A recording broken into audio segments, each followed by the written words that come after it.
여러분 안녕하세요. 요즘 세상 사는 사람들의 최고 관심사라면 단연 어떻게 부자가 될 수 있느냐 하는 것입니다. 젊은 나이에 투자 성공으로 부를 이룬 경우도 많고 투자 전문가들이 대놓고 이런 종목 저런 종목 구체적으로 알려주기도 합니다. 모두들 경제적 자유를 외치지만 부자가 되는 길은 왜 이리 힘들게 느껴지는 것일까요? 또한 경제 용어는 왜 이리 어려운 건지요? 과연 평범한 저 같은 사람에게도 그런 기회가 있긴 한 것일까요? 이 책의 저자 김승호 회장은 말합니다. 큰 부자가 되는 것은 어려운 일이지만 그냥 부자가 되는 일은 보통 사람들도 가능하다고요. 더구나 당신이 20대 젊은이라면 그 가능성은 너무나 큰 것입니다. 부자가 되는 길은 일찍 시작할수록 유리한 것이니까요. 오늘은 김승호 회장의 베스트셀러 돈의 속성을 함께 살펴보려 합니다. 이 책은 무일푼 이민자에서 시작해 글로벌 외식 그룹 스노우폭스의 회장이 된 한 사람의 진솔한 이야기입니다. 7번의 실패를 딛고 일어선 자수성가의 아이콘 김승호 회장이 냉혹한 현실과 싸우며 터득한 돈에 대한 철학을 담았습니다. 30대 후반까지 낡은 자동차에 그날 팔과일을 싣고 다니던 가난한 이민 가장. 그가 어떻게 부를 일구었을까요? 그에게 직접 듣는 돈 이야기가 너무나도 제 호기심을 자극했습니다. 첫 번째, 돈은 인격체다. 그가 가장 먼저 꺼낸 이야기는 바로 돈은 인격체다라는 것입니다. 저자는 돈을 하나의 인격을 가진 존재로 봅니다. 어떤 돈은 사람과 같이 어울리기 좋아하고 몰려다니며 어떤 돈은 숨어서 평생을 지내기도 합니다. 또 어떤 돈은 자기들끼리 주로 가는 곳이 따로 있고 유행에 따라 모이고 흩어지며 자기를 소중히 여기는 사람에게 붙어 있기를 좋아하고 함부로 대하는 사람에겐 패가 망신의 보복을 퍼붓기도 한다고 합니다. 여기에서 우리가 돈을 어떻게 대하고 있었는지를 돌이켜보게 됩니다. 저자는 자신이 성공한 것은 돈을 스스로 감정을 가진 인격체로 대하며 돈과 함께 사는 법을 배웠기 때문이라고 서술하고 있습니다. 김승호 회장은 말합니다. 돈의 인격을 존중해야 부자가 될 수 있다고. 돈이 인격체라는 것을 알아차리고 받아들이는 순간부터 당신의 평생 부자 인생길이 열린다고 말이죠. 돈을 사람 대하듯 소중히 대하는 것. 그것이 부를 향한 첫 번째 덕목입니다. 품 안에 돈을 기품 있는 곳에 사용하고 사랑하는 사람과 보호해야 할 가치가 있는 곳에 사용하세요. 이를 지켜보고 있는 돈도 더 많은 친구들을 불러들일 것입니다. 당신이 돈의 노예가 되는 일도 없고 돈도 당신의 소유물이 아니므로 서로 상하관계가 아닌 깊은 존중을 갖춘 형태로 함께하게 된다고 강조하고 있습니다. 두 번째, 빨리 부자가 되는 역설. 또한 저자는 이렇게 강조하고 있습니다. 빨리 부자가 되는 유일한 방법은 빨리 부자가 되지 않으려는 마음을 갖는 것이다.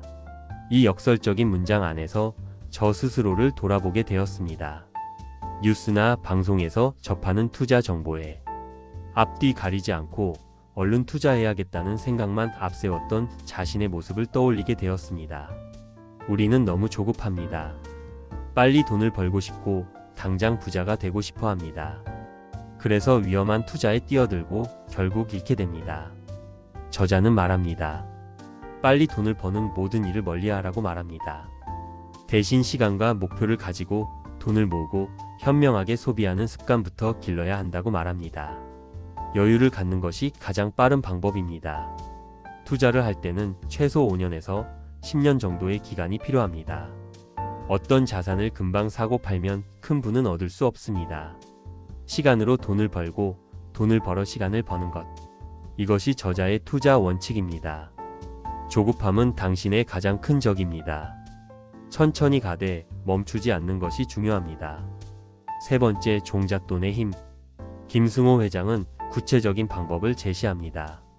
먼저 종잣돈 1,000만 원을 만드세요. 1,000만 원을 만드는 것은 누구에게나 가능한 일입니다.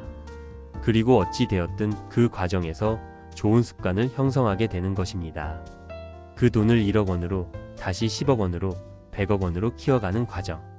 이것이 부를 쌓는 진짜 방법입니다.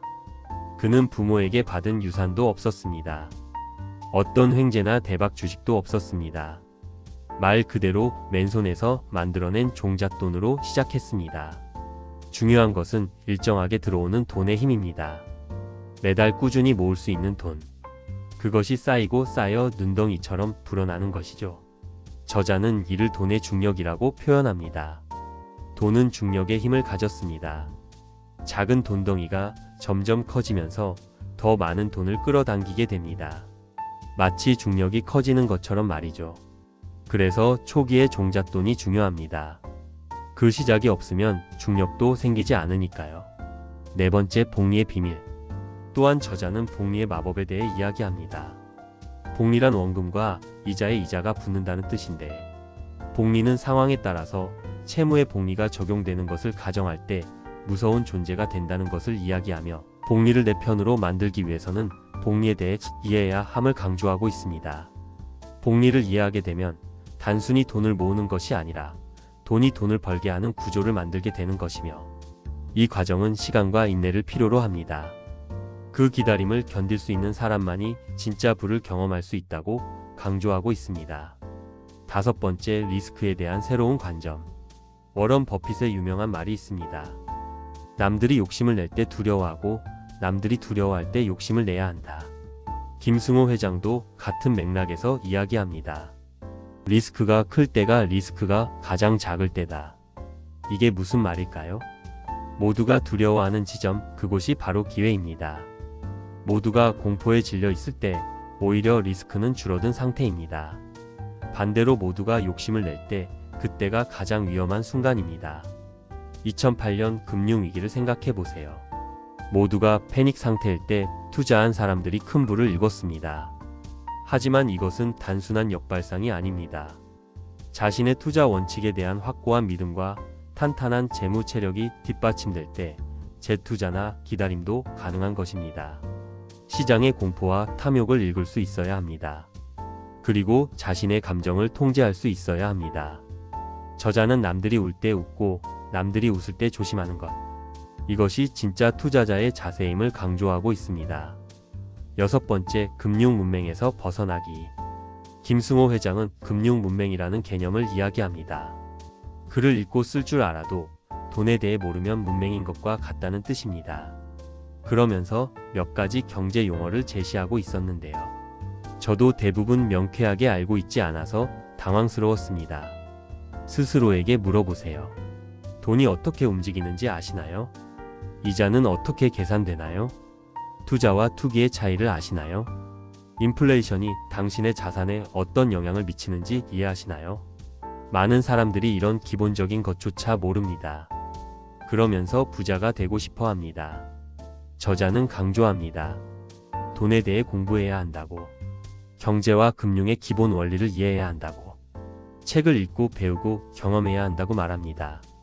매일 경제 용어를 공부하고 나 자신의 기초를 다져간다면 보이지 않던 부분도 보이게 되고 나만의 투자 기준이나 원칙도 세울 수 있게 될 것입니다. 금융 문맹에서 벗어나는 순간 당신의 경제적 자유가 시작됩니다. 일곱 번째, 돈을 모으는 4가지 습관. 저자가 제시하는 돈을 모으는 구체적인 습관들이 있습니다. 첫째, 수입의 일정 부분을 무조건 저축하세요. 얼마를 버느냐가 아니라 얼마를 모으느냐가 중요합니다. 월급의 10%든 20%든 당신이 정한 비율을 반드시 지키세요. 둘째, 소비를 줄이되 삶의 질을 낮추지 마세요. 불필요한 소비를 줄이는 것이지 자신을 학대하는 것이 아닙니다. 가치 있는 곳에는 기꺼이 지출하되 불필요한 낭비를 피하는 거죠. 셋째, 남의 돈을 대하는 태도가 내 돈을 대하는 태도입니다. 회사 돈이든 친구 돈이든 소중히 다루세요. 그 태도가 결국 당신의 돈을 대하는 태도가 됩니다. 돈은 당신의 태도를 지켜보고 있습니다. 넷째, 투자하세요. 하지만 공부한 만큼만 하세요. 저축만으로는 부족합니다. 돈이 돈을 벌게 해야 합니다. 하지만 무작정 뛰어들지 마세요. 이해하지 못하는 것에 투자하지 마세요. 이 4가지 습관, 단순하지만 실천하기 어렵습니다. 하지만 이것이 부자와 가난한 사람을 가르는 결정적 차이입니다. 여덟 번째, 경제 전문가의 예측을 믿지 마라. 또한 투자에 있어서 경제 전문가나 점쟁이 혹은 신에게 의지하기보다는 자기만의 생각을 키워야 한다고 조언합니다. 전문가의 말에 휘둘리지 말고 자신의 판단력을 키우세요. 기본 원칙을 지키세요. 장기적 관점을 유지하세요. 시장의 등락에 일희일비하지 마세요.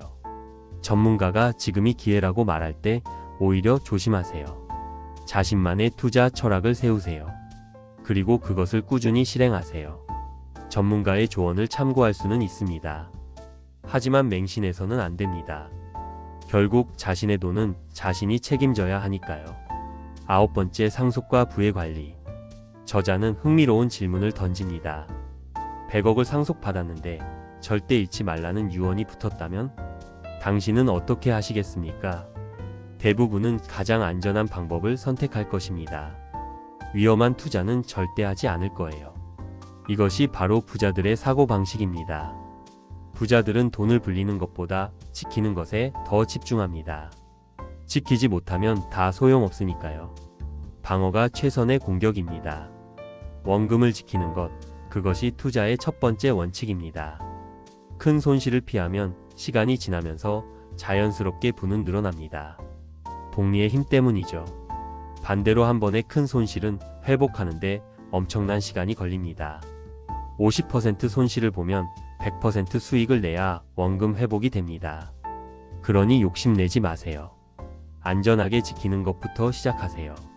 저자는 부자가 되기 위해서는 돈의 속성에 대해 우선 이해해야 함을 강조하고 있습니다. 돈을 인격체로 대하면서 나와 오랜 인연을 맺기 위해 노력을 한다면 돈도 저를 동반자로 대해 주면서 저와의 동행에 대해 긍정적인 생각을 가지게 되겠지요. 또한 저처럼 평범한 사람도 이번 생에는 부자 되긴 글렀어. 이런 생각을 가지기보다는 지금부터라도 차근차근 준비한다면 나도 앞으로 15년 뒤에는 부자가 될 수 있을 거라는 희망이 생기게 되었습니다. 그리고 가장 중요한 가르침은 제 자신도 좋은 사람, 품격을 갖춘 사람이 되어야 한다는 것이지요. 부자가 되는 4가지 능력에 대해서도 말하고 있는데 그것은 돈을 버는 능력, 모으는 능력, 유지하는 능력, 쓰는 능력이라고 합니다. 단순히 돈만 많이 벌면 되는 거라고 생각했었는데 부자가 되기 위해서는 다각적인 시각과 부단한 노력이 필요하다는 가르침을 얻었습니다. 구체적인 투자처나 방법에 대해 알고 싶어 이 책을 접한 사람들에게는 조금 실망스러운 이야기일 수 있겠지만 저에게는 돈의 속성, 돈의 본질에 대해 이해할 수 있는 뜻 깊은 시간이었습니다.